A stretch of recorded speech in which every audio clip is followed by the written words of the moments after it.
নমস্কাৰ বন্ধুসকল, জ্ঞান জগত চেনেললৈ মই অক্ষয়জ্যোতি নাথে আপোনালোক সকলোকে স্বাগতম জনাইছোঁ। এতিয়া গাড়ী বাইক চলোৱাসকলৰ বাবে এটা খুবেই ইম্পৰ্টেণ্ট নিউজ আছে। এতিয়াৰ পৰা ড্ৰাইভিং লাইচেন্স বনাবলৈ DTO বা RTO অফিচত আমি যাব নালাগে বা তাত গৈ ধৰক দীঘল লাইন লগাৰো কোনো প্ৰয়োজন নাই।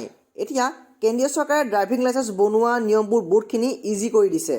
ড্ৰাইভিং লাইচেন্স বনোৱা নতুন নিয়মবোৰৰ মতে আপোনালোক এতিয়াৰ পৰা এই DTO বা RTO অফিচত যোৱাৰ কোনো দৰকাৰ নাই। কেন্দ্ৰীয় পথ পৰিবহণ মন্ত্ৰালয়ে এই নতুন নিয়ম জাৰি কৰিছে আৰু এই নিয়ম ইতিমধ্যে কাৰ্যকৰীও হৈছে।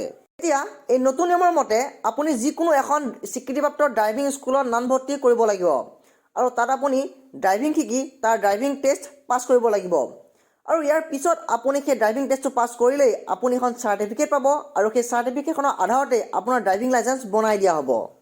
এতিয়া এই ট্ৰেইনিং চেণ্টাৰবোৰৰ কাৰণে চৰকাৰে কিছুমান নতুন নীতি নিৰ্দেশনা জাৰি কৰিছে।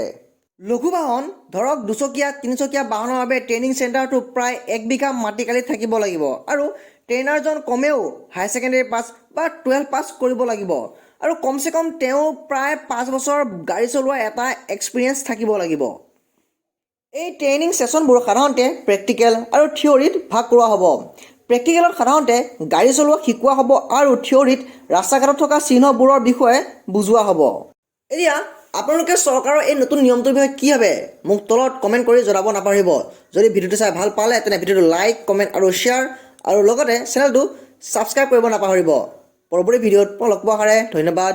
জয় আই অসম।